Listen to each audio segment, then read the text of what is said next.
نحمده ونصلي على رسوله الكريم أما بعد فأعوذ بالله من الشيطان الرجيم بسم الله الرحمن الرحيم إن عدة الشهور عند الله 12 شهرا في كتاب الله يوم خلق السماوات والأرض منها 4 حرم ذلك الدين القيم فلا تظلموا فيهن أنفسكم. وعن أبي هريرة رضي الله تعالى عنه قال قال رسول الله صلى الله عليه وسلم خير الصيام بعد رمضان شهر الله المحرم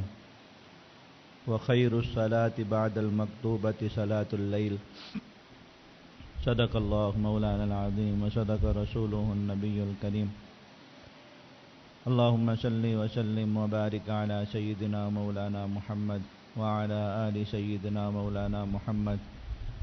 كما تحب وترضى عدد ما تحب وترضى.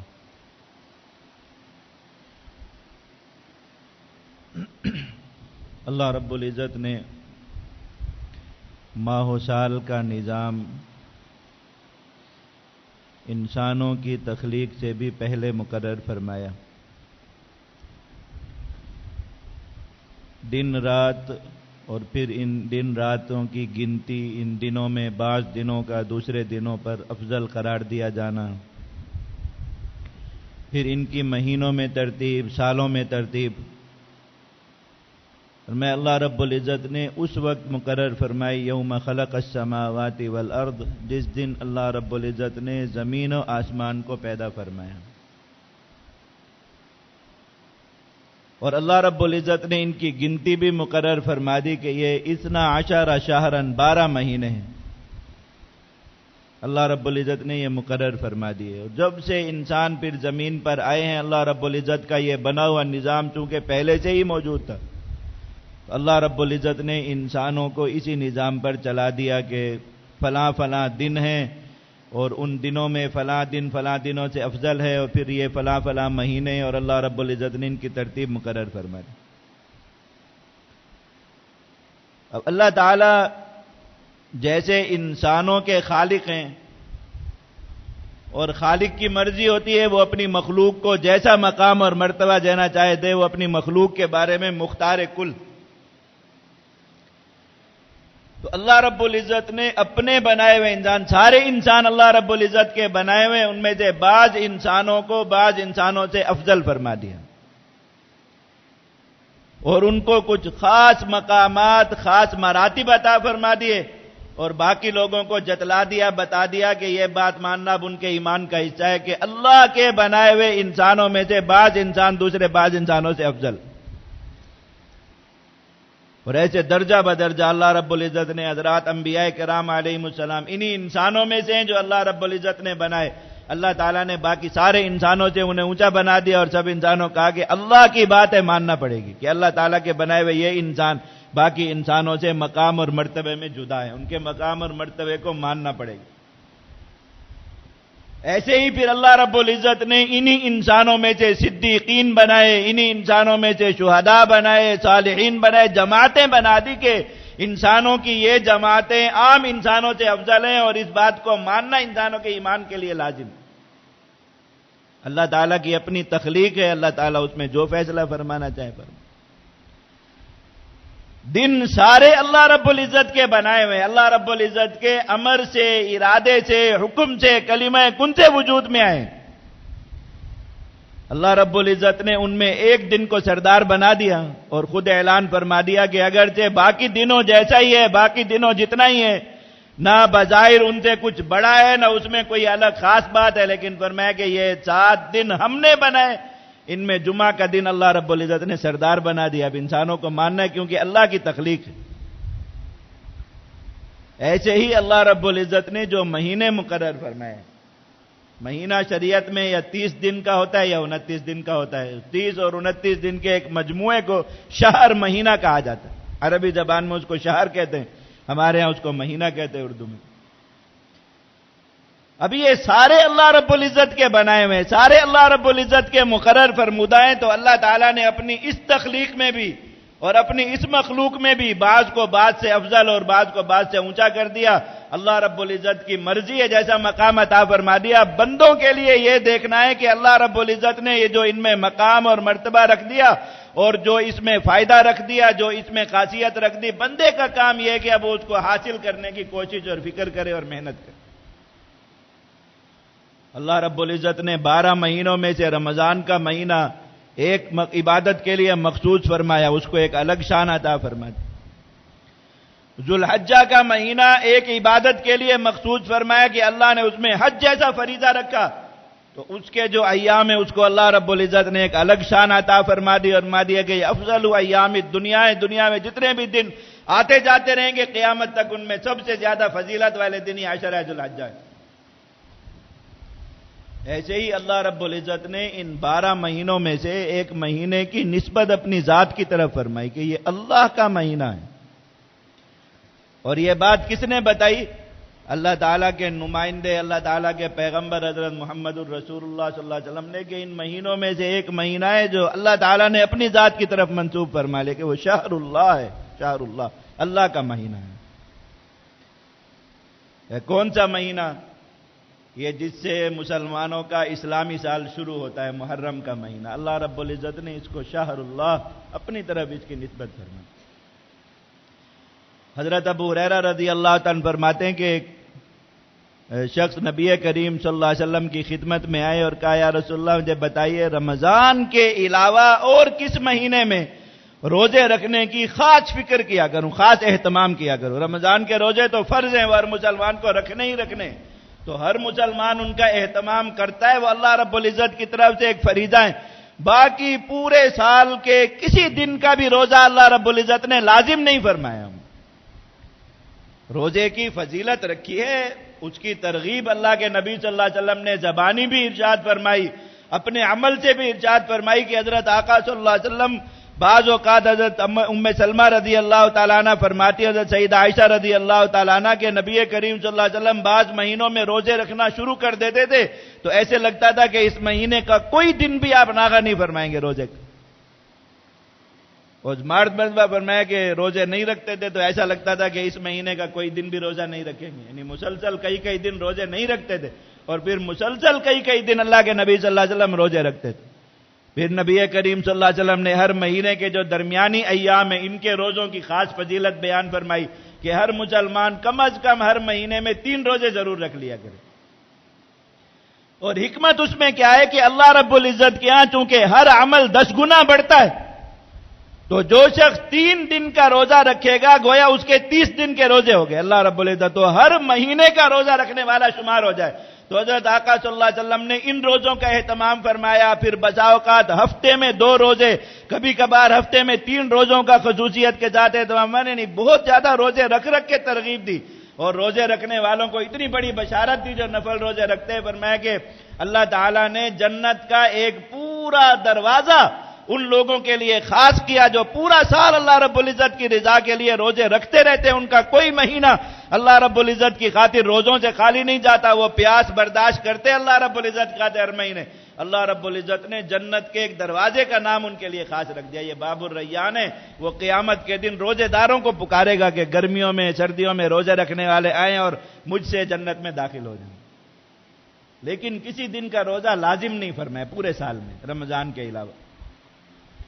تو صحابی اب پوچھ رہے ہیں کہ جب پورا سال ہم کام کاج میں ہوتے تو کوئی مہینہ ایسا ہو جسے ہم روزوں کے ساتھ قیمتی بنا لیں، تو مجھے بطور خاص ارشاد فرمائیے کہ میں رمضان کے بعد کس مہینے کے روزوں کا سب سے زیادہ اہتمام کیا کروں؟ تو اللہ کے نبی صلی اللہ علیہ وسلم نے فرمایا کہ افضل الصیام، ایک روایت میں خیر الصیام بعد رمضان شہر اللہ المحرم،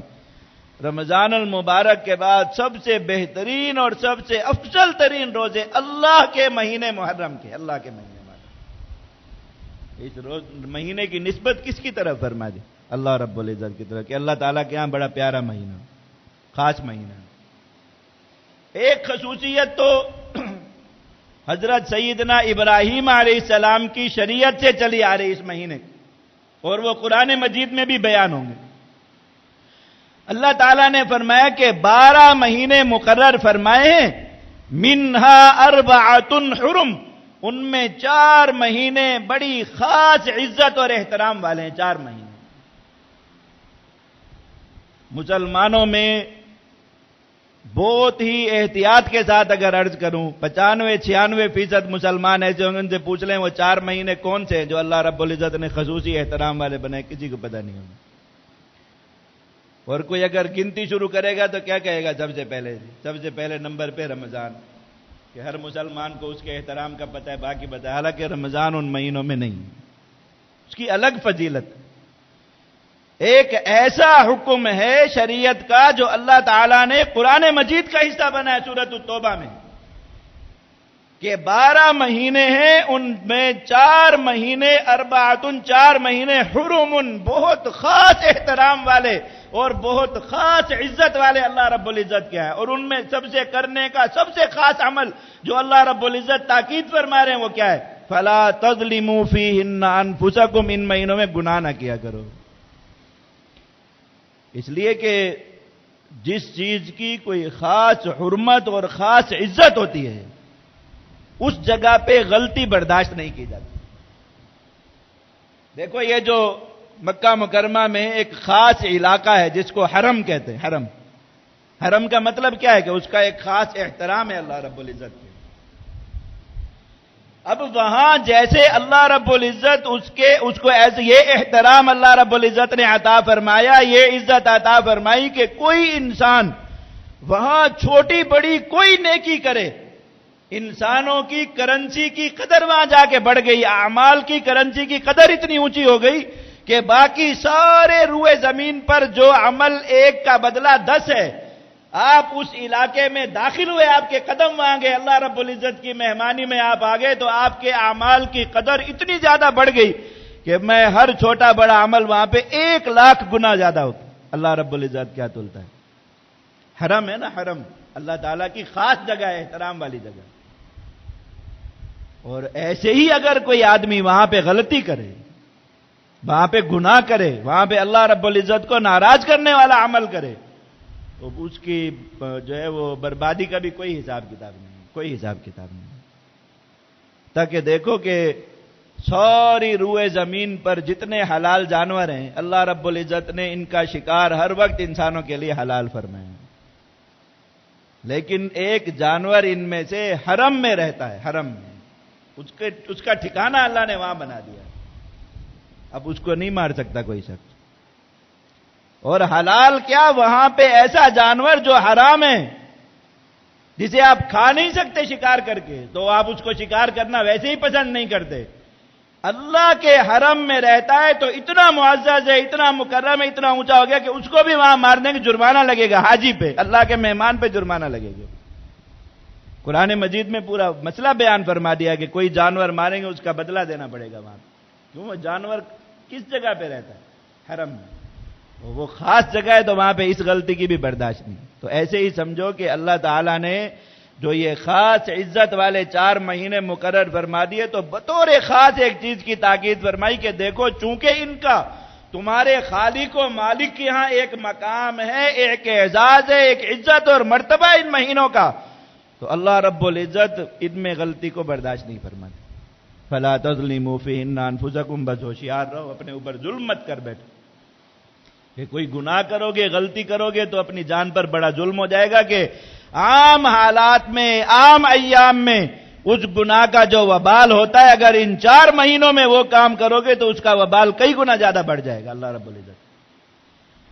عام ایام میں ان گناہوں پر جو اللہ کی ناراضگی ہوتی ہے اگر ان 4 حرمت والے مہینوں میں کر بیٹھو گے، اللہ رب العزت کیا ناراضگی، غصہ اور اس کا اللہ رب العزت کیا جو جلال ہے وہ بڑھ جائے گا. اللہ رب العزت تو اللہ تعالیٰ نے اپنے اس مہینے محرم کو بھی ان 4 مہینوں میں شامل فرمایا. وہ 4 مہینے کون سے اچھی طرح یاد کر لیں. اور یہ بھی اہتمام کیا کریں کہ چونکہ اللہ کا حکم ہے ان میں گناہوں سے بچنا ہے تو مسلمان کو پتا ہونا چاہیے کہ اب وہی مہینے چل رہے ہیں. تو اتنا بھی اہتمام رکھے کہ اسلامی کیلنڈر کا اتنا تو پتا ہو. مسلمانوں کو پورے سال میں اسلامی تاریخوں کے بس 2-3 مواقع کا ہی پتا ہوتا ہے. پھر رمضان آیا، رمضان چلا گیا، پھر عید الفطر آئی، وہ چلی، عید الاضحیٰ آئی، وہ چلی گئی، اس کے بعد یہ محرم آیا تو 10 دن اس کے پتہ ہے مسلمانوں کو بس. اور ابھی ربیع الاول کے 12 دنوں کا بھی پتہ ہوتا ہے، بس اس کے بعد کوئی پتہ نہیں ہے کون سا مہینہ آ رہا ہے کون سا مہینہ جا رہا ہے۔ کسی وقت میں کسی مسلمان کو پکڑ کے پوچھ لیں آج کل کون سا اسلامی مہینہ چل رہا ہے تو 32 دانت نکال کے دکھا دیں گے 32واں مہینہ چل رہا ہے، یہ علامت ہے۔ اس کے علاوہ کوئی پتہ نہیں ہے، مسکرا کے دکھا دیں گے آپ کو کہ یہ والا مہینہ چل رہا ہے، اور کوئی بات کا پتہ نہیں ہے۔ تو 4 مہینے کون سے؟ ذوالقعدہ اسلامی مہینے کا 11واں، سال کا 11واں مہینہ، ذوالحجہ اسلامی سال کا آخری مہینہ 12واں، اور محرم اسلامی سال کا پہلا مہینہ۔ یہ 3 مہینے ترتیب سے، اور درمیان میں آتا ہے رجب اسلامی سال کا 7واں مہینہ۔ یہ 4 مہینے فرمایا کہ یہ اربعۃ حرم، بڑی حرمت والے اور بڑی عزت والے مہینے، اور خاص کام جو ان مہینوں میں اللہ رب العزت نے جس کی تاکید فرما دی، جس کے لیے ہوشیار، جیسے رمضان کے مہینے کی سب سے خاص تاکید کیا ہے کہ روزے رکھو، اور ذوالحجہ کی سب سے خاص تاکید کیا ہے کہ قربانی کرو۔ ان 4 مہینوں کی، پورے 4 مہینوں کی سب سے خاص تاکید جو اللہ رب العزت کی طرف سے وہ فرمایا کہ فلا تظلموا فیہن انفسکم، گناہ نہ کرو، گناہ سے بچو۔ کوئی الگ سے مخصوص نیکی ہو سکتی ہے نہیں ہو سکتی کوئی بات نہیں، پورا سال جو اپنے معمولات چل رہے ہیں نماز کے وہی چلتے رہے، اس میں کوئی اضافہ نہ ہو، کوئی بات نہیں۔ پورا سال جو ذکر اذکار چل رہا ہے، باقی اعمال چل رہے ہیں، ان مہینوں میں آ کے کوئی اضافہ ان میں نہیں ہوتا، کوئی بات نہیں، کوئی نقصان نہیں، لیکن فرمایا کہ خاص ہوشیار ہو جاؤ، فلا تظلموا فیہن انفسکم، گناہ مت کر بیٹھنا ان مہینوں، گناہ مت کر بیٹھنا۔ اللہ رب العزت نے یہ تاکید فرما دی، تو یہ 4 مہینے پھر یاد کر لیں، ذوالقعدہ، ذوالحجہ، محرم اور رجب، یہ 4 مہینے بطور خاص اس کے لیے تاکید فرما دی۔ تو اللہ رب العزت کا یہ مہینہ المحرم یہ ان 4 مہینوں میں داخل ہے، اس لیے اس کی عزت اور حرمت کی ایک یہ دلیل ہوگی۔ دوسری بات یہی جو عرض کی کہ اللہ کے نبی صلی اللہ علیہ وسلم نے اس مہینے کے روزوں کو رمضان المبارک کے بعد مسلمان کے لیے سب سے قیمتی روزے، سب سے افضل اور سب سے بہترین روزے قرار دے دیے کہ اس مہینے میں جو مسلمان روزوں کا زیادہ ذخیرہ کر لے گا اور زیادہ روزے اس مہینے کے اندر نوافل کے رکھ لے گا، اللہ رب العزت کے ہاں وہ باقی سال میں روزے رکھنے والوں سے آگے نکل جائے گا اور بڑھ جائے گا۔ تو اللہ کے نبی صلی اللہ علیہ وسلم نے ایک خاص عمل یوں سمجھیے کہ اس مہینے کے کمانے کا اور اس مہینے کو اپنے حق میں قیمتی بنانے کا ایک عمل اللہ نے بتا دیا کہ گناہوں سے بچو، ایک عمل اللہ کے نبی صلی اللہ علیہ وسلم نے بتا دیا کہ روزے رکھ لو، تو اللہ رب العزت کے مہینے کی کمائی ہو گئی، اللہ رب العزت کے مہینے کی عزت اور احترام ہو گیا، اللہ رب العزت کے مہینے کا اعزاز ہو گیا، اللہ رب العزت راضی ہو جائیں گے اور اللہ رب العزت کے ہم بڑا مقام اور مرتبہ مل جائے گا۔ ایک تاکید اللہ کے نبی صلی اللہ علیہ وسلم نے فرمائی۔ وہ پھر میں کہ اللہ تعالیٰ نے اس مہینے میں ایک دن رکھا ہے جو اللہ رب العزت کے ہاں بڑی قیمت والا ہے۔ یہ نبی کریم صلی اللہ علیہ وسلم کی روایت تو میں نے عرض کر دی، حضرت سیدنا علی المرتضی رضی اللہ عنہ کے پاس بھی ایک شخص آیا، آگے پوچھا کہ آپ مجھے جو ہے وہ تاکید فرمائیے کہ میں کون سے مہینے میں سب سے زیادہ روزے رکھا کروں۔ تو حضرت علی رضی اللہ عنہ نے ان کو یہی کہا کہ میں نے اللہ کے نبی صلی اللہ علیہ وسلم سے یہ بات سنی ہے، حضور نے فرمایا کہ سب سے بہترین روزے وہ محرم، اللہ کے مہینے محرم کے روزے، اور میں ساتھ ایک بات اور نبی کریم صلی اللہ علیہ وسلم مجھے ارشاد فرمائی، فرمایا کہ اس مہینے میں ایک دن ایسا ہے جس میں اللہ رب العزت نے ایک قوم کی توبہ قبول فرمائی، اور قرآن مجید میں یہ واقعہ ہے کہ اللہ تعالیٰ کی جو سنت اور عادت جاریہ پچھلی امتوں میں رہی، عام طریقہ اللہ رب العزت کا جو رہا ہے کہ ایک امت اپنے نبی کی تکذیب کرتی رہی، اپنے نبی کو جھٹلاتی رہی، اپنے نبی کی دعوت کو رد کرتی رہی، تو آخر وہ اس مقام اور مرتبے تک پہنچ گئی اور اس حد کو اس نے پار کر لیا جہاں اللہ رب العزت نے یہ مقرر فرما رکھا ہے کہ جو قوم اس حد کو پار کرے گی ان پر اللہ کا عذاب آ جائے گا۔ تو کتنی قوموں کے اور امتوں کے واقعات بیان فرمائے کہ اتنے سال نبی نے سمجھایا، کیسے کیسے طریقے سے سمجھایا، انبیاء کرام علیہم السلام کی وہ ساری تقریریں، ان کی وہ ساری باتیں قرآن مجید میں موجود ہے کہ کیسے کیسے اپنی قوم کو سمجھاتے رہے، قوم آگے سے کیا جواب دیتی رہی، اور پھر وہ کون سی حد تھی جو اس قوم نے پار کی تو آسمان سے اللہ رب العزت کا عذاب اس قوم پر آ گیا۔ یہ قوم عاد ہلاک ہوئی، یہ قوم سمود ہلاک ہوئی، یہ حضرت صالح علیہ السلام کی قوم اصحاب الایکہ ہلاک ہو گئے، یہ حضرت لوط علیہ السلام کی قوم تباہ و برباد ہو گئی، ہر واقعہ تفصیل کے ساتھ۔ اور فرمایا کہ جب عذاب نظر آ گیا، دیکھ لیا کہ یہ عذاب اس صورت میں آنے والا ہے، اللہ رب العزت نے عذاب دکھا دیا ہے بس، تو اب وہ قوم کتنی بھی توبہ کرتی رہے، کتنی بھی گڑ گڑاتی رہے، اللہ کا عذاب نہیں کرتا، اور اس وقت میں ایمان قبول نہیں۔ فرعون غرق ہونے لگا تو جیسے دیکھا کہ ہر طرف سے پانی میرے اوپر چڑھنے والا ہے، قال آمنت انہ لا الہ الا الذی آمنت بہ بنو اسرائیل، ساری بات بھول گئی کہ میں کبھی بڑے دعوے تھے کہ انا ربکم الاعلی، میں بڑا خدا ہوں، اور میں فلاں، اور میں چنا، اور میں چنی، سب کچھ بھول گیا۔ دیکھا پانی ہر طرف سے چڑھنے والا ہے، کہا بس اس رب کو مانتا ہوں جس رب کو موسیٰ علیہ السلام کو ہم بنو اسرائیل مانتے ہیں۔ اللہ رب العالمین کہ الان، اب نہیں، الان وقد عصیت قبل، اب تو ایمان لا رہا ہے جب تو نے دیکھ لیا کہ پانی تیرے سر پہ چڑھنے والا ہے، اب تیرا ایمان قبول کر لیا جائے، یہ نہیں ہو سکتا۔ تو اللہ رب العزت کی ایک سنت جاریہ ہے اور عادت ہے کہ جب عذاب نظر آ جائے تو جو ہے عذاب ٹلتا نہیں ہے، لیکن اللہ تعالیٰ نے ایک قوم کو استثناء دیا، اس کا واقعہ قرآن مجید میں بیان فرما دیا کہ اس قوم نے دیکھ لیا کہ عذاب آ گیا سامنے، کالا بادل آیا، پتا تھا اس بادل میں اللہ رب العزت نے ایسی بارش بھیجی ہے جو اس قوم کو بالکل تباہ و برباد کر دے گی، ختم کر دے گی، اور نبی بتا چکے کہ بس اب تم نے حد پار کر لی، دیکھو اللہ رب العزت کا عذاب آ رہا ہے۔ انہوں نے دیکھ لیا اللہ رب العزت کا عذاب سر پہ آ رہا ہے، الا قوم یونس، حضرت یونس علیہ السلام قوم کو اللہ نے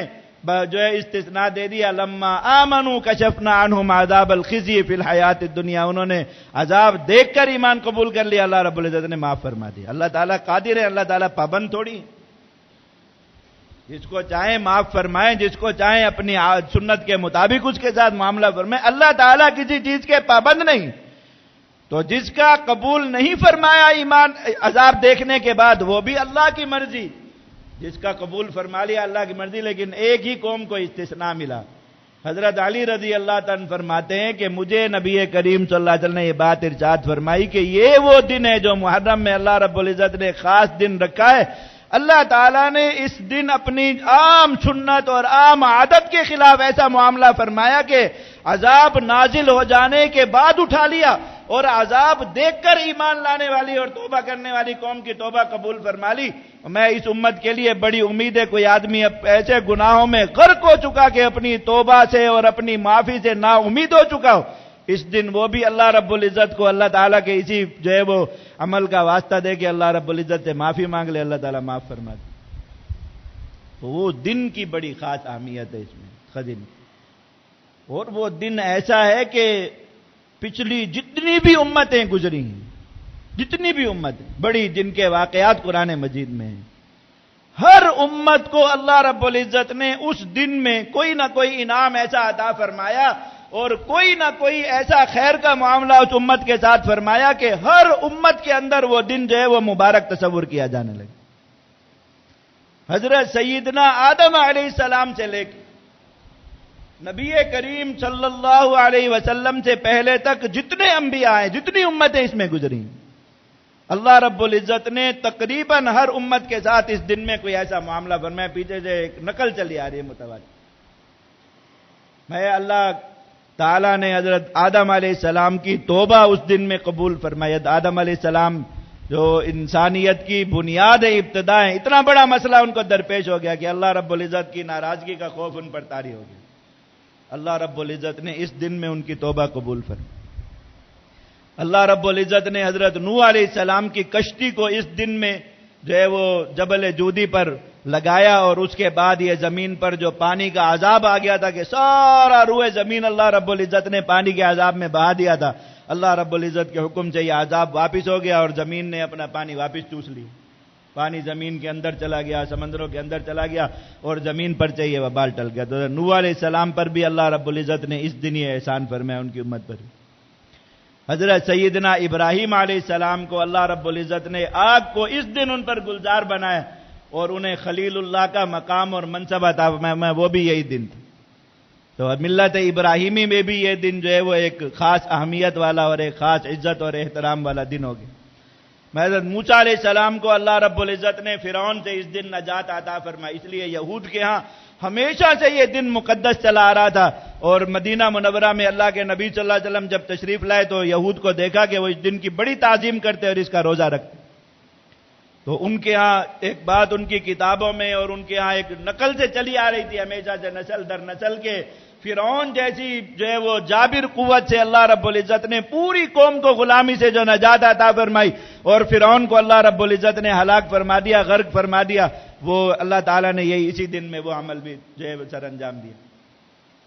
اللہ تعالیٰ نے حضرت ایوب علیہ السلام کو اس دن میں بیماری سے نجات عطا فرمائی۔ اللہ تعالیٰ نے حضرت سیدنا یوسف علیہ السلام کو اس دن قید سے رہائی بھی عطا فرمائی، بادشاہت بھی عطا فرمائی۔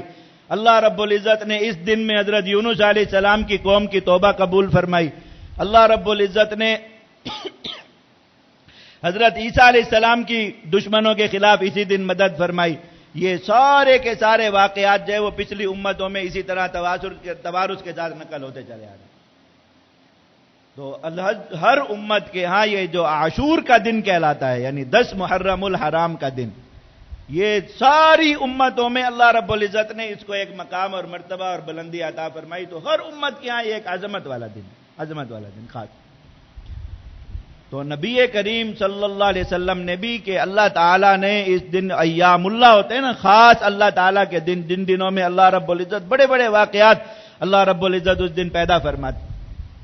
تو حضرت آقا صلی اللہ علیہ وسلم جب مکہ مکرمہ میں تھے تب بھی آپ اس دن کے احترام میں اس کا روزہ رکھتے تھے۔ رمضان مبارک کا روزہ لازم نہیں تھا، اور نبی کریم صلی اللہ علیہ وسلم یوم عاشور کا روزہ رکھتے تھے۔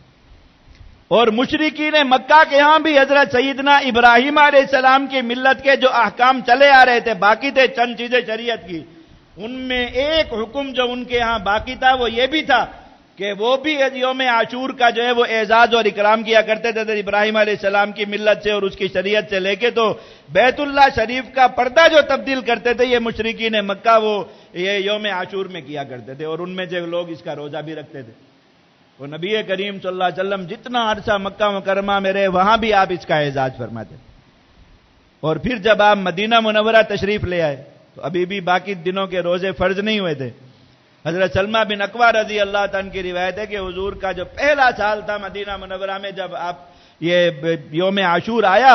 تو کہا اللہ کے نبی صلی اللہ علیہ وسلم نے صبح فجر کے بعد ایک نمائندہ جو ہے مختلف علاقوں کی طرف روانہ فرمائے، نمائندے، اور کہا کہ جا کے ہر محلے میں اونچی آواز میں یہ اعلان کریں کہ جن مسلمانوں نے ابھی تک کچھ نہیں کھایا وہ روزے کی نیت کر لیں، اور جنہوں نے کچھ کھا لیا اب روزہ تو ان کا نہیں ہو سکتا تو انہیں بھی یہ تاکید کر دیں کہ اب شام تک ایسے ہی رہیں جیسے روزے دار رہتا ہے، کچھ کھائیں پیئیں نہیں، تاکہ اس دن کا اعزاز و اکرام ہو جائے۔ تو پھر اس کے بعد جب تک رمضان المبارک کے روزے فرض نہیں ہوئے یہ عاشور کا روزہ ایک فرض کی طرح رکھا جاتا رہا۔ مدینہ منورہ میں حضور بھی رکھتے تھے اور صحابہ کرام بھی رکھتے تھے۔ حضرت سیدہ عائشہ صدیقہ رضی اللہ تعالیٰ عنہ فرماتی ہیں کہ جب رمضان المبارک کے روزے فرض ہو گئے تو نبی کریم صلی اللہ علیہ وسلم نے اعلان فرما دیا کہ اب اللہ تعالیٰ نے روزے فرض تو رمضان کے کر دیے، عاشور کا روزہ اب فرض نہیں ہے، تو من شاء فلیصم ومن شاء فلیترک، جو چاہے اس دن کا روزہ رکھے، جو چاہے اس کو ترک کر دے، ہم فرض نہیں قرار دیتے اب اس پر۔ لیکن اللہ کے نبی صلی اللہ علیہ وسلم نے 7 فضیلت بیان فرمایا کہ صوم یوم عاشوراء احتسب علی اللہ ان یکفر السنۃ التي قبلها، اللہ تعالیٰ سے بہت مجھے امید ہے اس بات کی کہ جو شخص یوم عاشور کا روزہ رکھتا رہے گا اللہ رب العزت اس کو 1 سال کا ثواب اس میں عطا فرمائیں گے، نبی کریم صلی اللہ علیہ وسلم نے فرمایا۔ اور پھر آپ کا پورا آخری سال تک معمول رہا کہ آپ نے محرم کا روزہ رکھا یوم عاشور کا۔ البتہ جب آپ نے آخری سال جو آپ کی وفات کا سال ہے 10 ہجری کا، اس میں محرم کا روزہ رکھ لیا تو ابن عباس رضی اللہ تعالیٰ فرماتے ہیں کہ صحابہ نے عرض کیا یا رسول اللہ یہ جو مدینہ میں یہودی ہیں ان کو بھی ہم دیکھتے ہیں کہ یہ اپنی وہ پیچھے جو شریعت ان کی چلی آ رہی ہے اس کے اتباع میں اور اللہ تعالیٰ کے شکرانے میں کہ اس دن ان کے آباء و اجداد کو فرعون سے نجات ملی تھی، یہ بھی اس دن کا روزہ رکھتے ہیں۔ تو نبی کریم صلی اللہ علیہ وسلم نے فرمایا کہ ہمیں ہر معاملے میں ان کی مخالفت کا حکم ہے، لیکن ہم ان کی مخالفت میں اس دن کا روزہ تو نہیں چھوڑ سکتے، تو ہم اس کو تبدیل کریں گے۔ تو میں اگر آئندہ سال تک میں حیات رہا تو میں اس کے ساتھ 9 کا روزہ ملا دوں گا، ہم 2 دن کا روزہ رکھا کریں گے۔ لیکن حضرت ابن عباس رضی اللہ عنہ فرماتے کہ اسی سال نبی کریم صلی اللہ علیہ وسلم کا ربیع الاول میں انتقال ہو گیا، تیسرے مہینے میں، تو محرم آگے آیا نہیں، اس لیے آپ صلی اللہ علیہ وسلم روزہ تو نہیں رکھ سکے، لیکن آپ امت کو یہ تعلیم فرما گئے کہ اب اس روزے کی کیفیت کو ہم تبدیل کر دیں گے کہ اس کے ساتھ 1 روزہ اور ملا دیں گے۔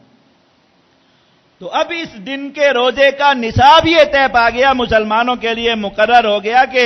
اس دن کے پہلے یا اس دن کے بعد 1 روزہ اس کے ساتھ ملا دیں، تاکہ عاشور کی فضیلت بھی حاصل ہو جائے، اور جو ہے یہود کی مخالفت کا جو اللہ کے نبی صلی اللہ علیہ وسلم جسے پسند فرمائے عمل کو وہ بھی ادا ہو جائے۔ اور میں کہ اب مسلمان اسی طرح اس کا روزہ رکھا کرے۔ اصل سنت یہ ہے، اصل سنت کہ اس کے ساتھ آگے یا پیچھے کا روزہ ملا لیا جائے۔ حضرت علامہ انور شاہ کشمیری رحمۃ اللہ علیہ وہی فرماتے ہیں کہ سب سے بہتر اور سب سے افضل ترین طریقہ یوم عاشور کے روزے کا یہ ہے کہ 9، 10 اور 11 کا روزہ رکھیں، 3 دن کا۔ 1 دن پہلا ملا لیا، 1 دن آگے ملا لیا، اور میں اس میں 2 سنتوں پر ایک ساتھ عمل ہو گیا۔ ایک تو یوم عاشور کے روزے پر عمل ہو گیا، اور اس کے ساتھ اللہ کے نبی صلی اللہ علیہ وسلم نے جو آگے یا پیچھے روزہ ملانے کا حکم دیا وہ ہو گیا، اور ساتھ دوسری سنت یہ پوری ہو گئی کہ جو مہینے کے 3 روزے اللہ کے نبی صلی اللہ علیہ وسلم جن کی تاکید فرمائی وہ بھی اسی کے ساتھ ہو گئے، تو اب اس مہینے کا نصاب بھی اسی افضل دن کو ساتھ ملا کے پورا ہو گیا۔ اب ویسے اگر وہ جو عام طریقہ ہے اس کا 13، 14، 15 کا روزہ رکھا جائے جو ہر مہینے کا ہوتا ہے ایام بیچ کا، تو اس میں پھر یہ افضل دن اس میں شامل نہیں رہتے۔ تو میں کہ یہیں پر وہ 3 روزے پورے کر لے تو مہینے کا اس کا نصاب بھی ساتھ پورا ہو گیا، تو یہ 2 طریقوں پر ایک ساتھ عمل ہو گیا۔ تو سب سے افضل طریقہ یہ ہے کہ اس پر عمل کرے۔ اس کے بعد دوسرا طریقہ پر میں اس سے کم درجے کا طریقہ یہ کہ یا تو 9، 10 کا روزہ رکھے یا 10، 11 کا روزہ رکھے۔ تو اس میں اللہ کے نبی صلی اللہ علیہ وسلم نے یہ جو ایک سنت ارشاد فرمائی کہ عاشور کے روزے کے ساتھ یا پہلے یا بعد میں 1 روزہ ملا لیا جائے، اس سنت پر عمل ہو جائے گا۔ اور میں تیسرے آخری درجے میں یہ بات ہے کہ کوئی آدمی کسی عذر کی وجہ سے، ضعف کی وجہ سے، کمزوری یا بیماری کی وجہ سے 2 روزے یا 3 روزے تسلسل سے نہیں رکھ سکتا، اس میں ہمت نہیں ہے، اور میں پھر بھی عاشور کا روزہ نہ چھوڑے، 1 روزہ رکھ لے، کیونکہ اللہ کے نبی صلی اللہ علیہ وسلم ہمیشہ رکھتے تو رہے وہ 1 روزہ، آخر میں آپ نے جس خواہش کا اظہار فرمایا اسے آپ پورا نہیں کر سکے، تو بہرحال اس نے اگر عذر کی وجہ سے صرف عاشور کا روزہ بھی رکھ لیا تو اللہ کے نبی صلی اللہ علیہ وسلم کے اس طریقے پر تو اس کا عمل ہو گیا، تو اب اس کو ترک نہ کرے، کم از کم یوم عاشور کا روزہ ضرور رکھے۔ تو اللہ تعالیٰ نے جن کو زیادہ ہمت عطا فرمائی ہو وہ پہلے طریقے پر عمل کر لیں، جو درمیان میں ہو دوسرے طریقے پر عمل کر لیں، اور جس کے حق میں کوئی بہت مجبوری ہو تو یہ یوم عاشور کو ترک نہ کریں، ضائع نہ کریں، بہت بڑی فضیلت والا دن ہے۔ اور اللہ کے نبی صلی اللہ علیہ وسلم کا ایک ایسا عمل ہے یوم عاشور کا روزہ جس کو آپ نے نبوت ملنے کے بعد کبھی بھی ترک نہیں فرمایا، نہ مکہ مکرمہ کی زندگی کے 13 سال، نہ مدینہ منورہ کے 10 سال نبی کریم صلی اللہ علیہ وسلم نے کبھی بھی ترک نہیں فرمایا۔ تو جس عمل پر اللہ کے نبی صلی اللہ علیہ وسلم کی ایسی رغبت ہو اور ایسا نبی کریم صلی اللہ علیہ وسلم کو اس کے ساتھ عمل ہو، اس کو ترک نہیں کرنا چاہیے، چھوڑنا نہیں چاہیے۔ اب یہ سمجھیے کہ یہ دن تو اب مسلمانوں کو تو یہی پتہ ہے یوم عاشور کا کہ حضرت سیدنا حسین رضی اللہ عنہ کی شہادت کی وجہ سے اس دن کو اس حوالے سے جانتے ہیں، حالانکہ یہ پچھلی امتوں میں اور پھر نبی کریم صلی اللہ علیہ وسلم جو اس کا اہتمام فرماتے رہے، یہ کربلا کا واقعہ تو حضور کے دنیا تشریف لے جانے کے 60-62 سال بعد رونما ہوا، پیش آئے۔ تو اللہ کے نبی صلی اللہ علیہ وسلم جو اس کا اعزاز فرماتے رہے، اصل میں جو اس دن کی فضیلت ہے اس کی بنیاد اللہ رب العزت کی طرف سے یہ پیش آنے والے بڑے بڑے واقعات ہے کہ ایام اللہ میں سے ہے یہ جو عاشور کا دن ہے، اس لیے مسلمانوں کو اس کی تعظیم کا حکم دیا گیا۔ اب بجائے تعظیم کے مسلمان کیا کریں گے؟ میں نے آپ کو بات شروع کہاں سے کی کہ اللہ کے جو حرمت والے مہینے ہیں اور حرمت والے ایام ہیں، ان کا سب سے خاص حق کیا ہوتا ہے؟ سب سے خاص حق کہ ان دنوں میں اللہ رب العزت کی ناراضگی والا کوئی کام نہ کیا، اللہ رب العزت کو ناراض کرنے والا کوئی کام نہ کیا۔ تو دین میں کسی بات کو اپنی طرف سے دین بنا کے شامل کر دینا، اپنی طرف سے دین بنا، ایک بات اللہ سے، اللہ کے رسول سے دین کے طور پر ثابت نہیں، اس کو دین بنا کے، دین کا حصہ بنا کے اس پر عمل کرنے لگ جانا، اتنا برا عمل ہے اللہ اور اس کے رسول کی نظر میں، اتنا برا عمل ہے کہ اللہ کے نبی صلی اللہ علیہ وسلم نے فرمایا کہ بدعتی یعنی دین میں کوئی معاملہ گھڑ کے اس کو خود دین کا حصہ بنا دینے والا شخص، وہ تو اللہ کے ہاں اتنا برا ہے ہی ہے، اس کی شناعت تو حد بیان سے ہی باہر ہے۔ فرمایا کہ جو شخص کسی ایسے آدمی کی عزت اور احترام بھی کرے جس نے اللہ کے دین میں کوئی بات گھڑ کے شامل کر رکھی ہے، فرمایا اس کا بھی میرے دین سے کوئی تعلق نہیں ہے۔ اور جس نے کسی صاحب بدعت کی، فرمایا کہ عزت اور احترام کیا، اس نے دین کو ڈھانے پر اس کی مدد کی۔ سوچئے کہ اللہ کے دین میں کوئی بات شامل کرنا اللہ اور اس کے رسول کے ہاں کتنا برا عمل ہے، کتنا برا ہے۔ اللہ کے نبی صلی اللہ علیہ وسلم کے جو خطبات منقول ہیں، تقریباً اکثر خطبوں میں نبی کریم صلی اللہ علیہ وسلم کو جو تعلیمات فرمائی، ان میں ایک تعلیم اکثر خطبوں میں ملتی ہے، مَا إِنَّ كُلَّ مُحْدَثَةٍ بِدْعَةٍ وَكُلَّ بِدْعَةٍ ضَلَالَةٍ وَكُلَّ ضَلَالَةٍ فِي النَّارِ۔ جس نے کوئی بات اپنی طرف سے گھڑ کے دین میں شامل کی، وہ شخص گمراہی میں پڑا، اور ہر گمراہی انسان کو جہنم میں ڈالنے والی، ہر گمراہی جہنم کی طرف لے جانے والی۔ اب اللہ اور اس کے رسول نے دو کام بتائے ان دنوں میں کرنے کے۔ ایک کام کیا بتایا اللہ تعالیٰ نے؟ لا تظلموا فیہن انفسکم، گناہ کا کام نہ کرو، اللہ کا حق یہ ہے ان دنوں۔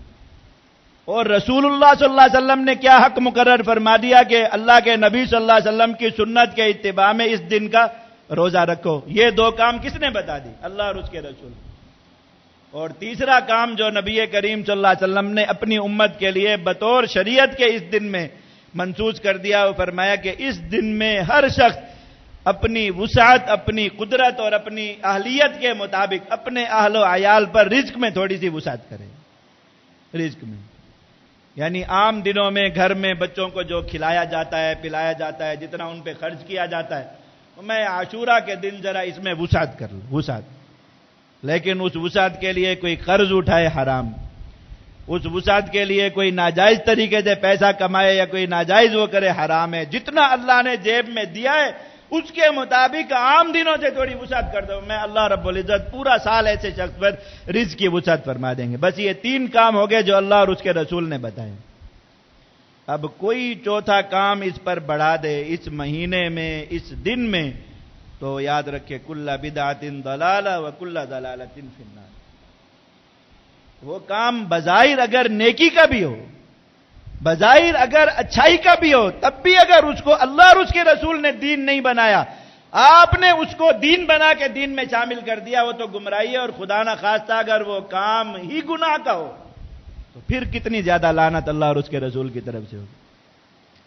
اللہ کے نبی صلی اللہ علیہ وسلم نے فرمایا کہ دو آوازیں اللہ رب العزت کے ہاں سب سے ناپسندیدہ ہیں، سب سے بری اللہ رب العزت کی۔ پہلی، اور میں خوشی کے موقع پہ ساز اور باجے کی آواز۔ انسان کو خوشی آئی تو بس ڈھول بجنے شروع، اور ساز اور باجے بجنے شروع، ناچ گانے شروع ہوئے۔ خوشی میں شیطان کے ہتھے لگ گیا، بھی خوشی میں آپے سے باہر ہو گیا، اللہ کی بندگی سے باہر نکل رہے۔ میں اللہ رب العزت کو خوشی کے وقت میں ساز اور گانے کی آواز بہت زیادہ ناپسند ہے کہ وہ اپنی بندوں سے سنے اس چیز۔ اور دوسرا، میں غم کے موقع پہ نوحہ کرنے کی آواز، رونے پیٹنے کی آواز اللہ رب العزت کے ہاں بہت ناپسندیدہ ہے، بہت ناپسند۔ اللہ کے نبی صلی اللہ علیہ وسلم کو دنیا میں کتنے بڑے بڑے غم پیش آئے، کتنے بڑے بڑے غم۔ میرے آقا صلی اللہ علیہ وسلم کی سب سے عزیز زوجہ مطہرہ، جنہوں نے سب سے زیادہ دین کی نصرت کی نبی کریم صلی اللہ علیہ وسلم کے ساتھ، وہ آپ کی زندگی میں دنیا سے تشریف لے گئے۔ میرے آقا صلی اللہ علیہ وسلم کی ساری اولاد صرف حضرت فاطمہ رضی اللہ تعالیٰ عنہ کو چھوڑ کے وہ نبی کریم صلی اللہ علیہ وسلم کی آنکھوں کے سامنے دنیا سے رخصت ہوئی۔ اور آپ کو اپنی اولاد سے کتنی زیادہ محبت تھی آپ کو۔ آقا صلی اللہ علیہ وسلم کے سب سے پیارے بچپن کے دوست رضائی بھائی تھے نبی کریم صلی اللہ علیہ وسلم کے، اور بچپن سے دوستی رہی، رشتے کے چچا تھے حضرت سیدنا حمزہ رضی اللہ تعالیٰ، کتنی مظلومیت کے ساتھ نبی کریم صلی اللہ علیہ وسلم کے سامنے شہید ہوئے کہ جسم کے ٹکڑے ٹکڑے ہوئے پڑے آقا صلی اللہ علیہ وسلم کے سامنے۔ نبی کریم صلی اللہ علیہ وسلم کو بڑے بڑے غم دنیا میں پیش۔ اللہ کے نبی صلی اللہ علیہ وسلم نے غم سے گزرنے کا طریقہ بتایا کہ زبان سے آنکھ سے آنسو بہہ جائیں، کوئی ممانعت نہیں۔ صحابہ نے نبی کریم صلی اللہ علیہ وسلم کو روتے ہوئے دیکھا۔ نبی کریم صلی اللہ علیہ وسلم کی ایک نواسی کا انتقال ہوا، اللہ کے نبی صلی اللہ علیہ وسلم تشریف لائے، اس کو اٹھا کر سینے سے لگایا ہوا تھا، کفن میں لپٹی ہوئی، اور آنکھوں سے آنسو بہنا شروع ہو گئے۔ تو صحابی کھڑے تو انہوں نے کہا یا رسول اللہ آپ رو رہے ہیں؟ فرمایا کہ اللہ تعالیٰ نے جو دل میں رحمت رکھی اس کی وجہ سے رونا آتا ہے، اس میں کیا برائی ہے؟ لیکن زبان کیا کہہ رہی ہے؟ لا نقول الا ما یرضیک ربنا، یا اللہ ہماری زبان سے سوائے اس بات کے سوا کچھ نہیں نکلے گا جو آپ کو راضی کرنے والی۔ انا للہ و انا الیہ راجعون، ہم بھی اللہ کے، ہمارا سب کچھ بھی اللہ کا۔ اولاد دنیا سے جا رہی ہے، زبان پر آنکھ سے آنسو بہ رہے ہیں، لیکن زبان پر کیا؟ انا للہ و انا الیہ راجعون۔ پیارے چچا کی لاش پڑی ہے، اللہ کے نبی صلی اللہ علیہ وسلم اوپر کھڑے ہوئے رو رہے تھے، صحابہ کرام نے دیکھا، میں نبی کریم صلی اللہ علیہ وسلم کی آنکھوں سے آنسو گر رہے تھے زمین پر، ہم دیکھ رہے تھے، لیکن زبان سے کیا؟ انا للہ و انا الیہ راجعون۔ تو غم کرنے کا طریقہ سمجھا دیا امت کو کہ بس یہ اس کی حقیقت ہے، بس اس سے آگے کی اجازت نہیں۔ کوئی چیخے چلائے، کوئی روئے، کوئی پیٹے، فرمایا کہ جس شخص نے غم کی حالت میں اپنا گریبان چاک کیا، اپنے چہرے پر تھپڑ مارے، اپنے بال نوچے، اپنے سر پر خاک ڈالی، نوحہ کیا، آواز سے رویا، لیسا منا، اس کا ہمارے ساتھ کوئی تعلق نہیں، لیسا منا، کہ ہم سے کوئی تعلق ہی نہیں، وہ ہمارے ساتھ اپنا رشتہ بھی نہ جوڑے، وہ یہ نہ کہے کہ وہ محمد صلی اللہ علیہ وسلم کا امتی ہے۔ جس کو غم کے وقت میں محمد الرسول اللہ کی تعلیمات یاد نہیں ہے، جس کو خوشی کے وقت میں محمد الرسول اللہ کی تعلیمات یاد نہیں ہے، جس کے سامنے خوشی کے وقت بھی حضور کا سراپا اور حضور کی سنت نہیں ہے، غم کے وقت میں بھی وہ اللہ کے نبی صلی اللہ علیہ وسلم کے اسوہ کو بھولا ہے، میں وہ ہمارے ساتھ اپنی نسبت نہ جوڑے، لیسا منا، اس کا ہم سے کوئی تعلق نہیں۔ اب یہ عبادت بنا دی اس مہینے کی کہ بیٹھ کے رو، چیخو چلاؤ۔ اللہ کے نبی صلی اللہ علیہ وسلم کے اہل بیت پر ہونے والا ظلم اس مہینے کی اور اس دن کی ایک حقیقت۔ اور کون سا مسلمان ایسا ہے جس کو پتا ہو حسین اللہ کے نبی صلی اللہ علیہ وسلم کیا مقام اور مرتبہ رکھنے والے شخص ہیں؟ میرے آقا صلی اللہ علیہ وسلم نے تھوڑی دیر پیاس میں برداشت نہیں کیا حسین رضی اللہ تعالیٰ کو کہ ماں اتنی دیر پانی لے کر آئے، حضور روتا ہو برداشت کر لیتے، حضور نے اپنی زبان مبارک ان کے جو ہے وہ حلق میں ڈال دی۔ میرے آقا صلی اللہ علیہ وسلم جن کی خاطر اپنا خطبہ چھوڑ کر نیچے اتر جاتے تھے، ان کی مظلومیت سن کے کس مسلمان کو رونا نہیں آتا؟ کس مسلمان کا دل نہیں پگھلتا؟ کس مسلمان کے آنسو نہیں نکلتے؟ کون ایسا شقی القلب ہو سکتا ہے؟ کون ایسا بدبخت ہو سکتا ہے جس کے دن میں میرے آقا صلی اللہ علیہ وسلم کے خاندان پر ہونے والے اس ظلم کی وجہ سے ان کے ساتھ ہمدردی کا جذبہ نہیں آتا اور اس کا دل نہیں روتا؟ لیکن حضور نے رونے کی، غم منانے کی حدود بھی آقا صلی اللہ علیہ وسلم نے مقرر فرمائی ہیں، اس محمد صلی اللہ علیہ وسلم نے جن کے دین پر حضرت حسین رضی اللہ تعالیٰ عنہ کٹے۔ اور کیسا ایک دھوکہ ہے امت کو بھائی، کیسا دھوکہ، کیسی بکواس ایک امت کے اندر رائج کر دی کہ اللہ کے نبی صلی اللہ علیہ وسلم کے اہل خاندان شہید ہوئے اور نعوذ باللہ جھوٹ بول کر اس امت کو دھوکہ دیتے ہیں کہ حضور کی نواسی، حضور کے اہل خاندان وہ اپنا گریبان پھاڑ رہے تھے یا اپنے سر میں خاک ڈال رہے تھے۔ تم نے دیکھے کہاں ہیں شہداء کے گھروں والے؟ میرے آقا صلی اللہ علیہ وسلم کے وہ امتی 1400 سال، 1450 سال جن کی اور حضور کے درمیان گزر گئے، میرے آقا صلی اللہ علیہ وسلم کی تعلیمات ہے، بیٹے ان کے قربان ہو جاتے ہیں، لوگ ان کے منہ سے چیخ کی آواز نہیں سنتے، جوان بیٹے کی لاشیں اٹھا کے کسی نے ان کو لوگوں کے سامنے چیختے چلاتے نہیں دیکھا۔ یہ عام مسلمان ہے، تم میرے نبی کے خاندان پہ جھوٹ بولتے ہو کہ وہ چیخ رہے تھے اور چلا رہے۔ میرے آقا صلی اللہ علیہ وسلم نے امت کے بارے میں فرمایا کہ امت کا جو عام آدمی ایسا کرے گا اس کا بھی مجھ سے کوئی تعلق نہیں رہے گا۔ تم امت کو دھوکہ دے رہے ہیں، آج تک امت کو جھوٹ بول بول کے کہ میرے نبی صلی اللہ علیہ وسلم کی عفت نواسی کی آواز کسی نے سن لی تھی، یہ بکواس کون مان سکتا ہے؟ اگر آج کے زمانے کا ایک عام سے مسلمان جو نہ بیچارہ کچھ زیادہ پڑھا ہوا ہے نہ کچھ، اس کو پتا ہے کہ شہید کا غم کس طرح منایا جاتا ہے، میرے آقا صلی اللہ علیہ وسلم کے خاندان کو پتا نہیں، نعوذ باللہ من ذالک۔ اس طرح دھوکہ دینا اس امت کو، اور ایسے گناہوں میں بدگناہوں کے دروازے کھول دیے کہ مہینہ اللہ کا ہے، مسلمان اللہ اور اس کے رسول کے طریقے پر عمل کر کے اللہ اور اس کے رسول کو راضی کرتے، سارے مسلمانوں کو پکڑ کے دوسری طرف لگا دیا، دوسری طرف گناہ کرو تاکہ اللہ ناراض ہو، گناہ کرو، شیطان کے نمائندے بن کے ہو گئے، رو پیٹو تاکہ اللہ ناراض ہو، گریبان پھاڑو تاکہ اللہ ناراض ہو، ماتم کرو تاکہ اللہ ناراض ہو، بدعتوں کو فروغ دو تاکہ اللہ ناراض ہو، وہ کام مت کرنا جس سے اللہ اور اس کا رسول راضی ہو جائیں۔ اللہ فرما رہے ہیں کہ گناہ مت کرو، حضور فرما رہے ہیں کہ اللہ کی خاطر روزہ رکھو، اللہ کی عبادت میں ان دنوں کو صرف کرو۔ تماشے کے دن بنا دیے مسلمانوں کے لیے۔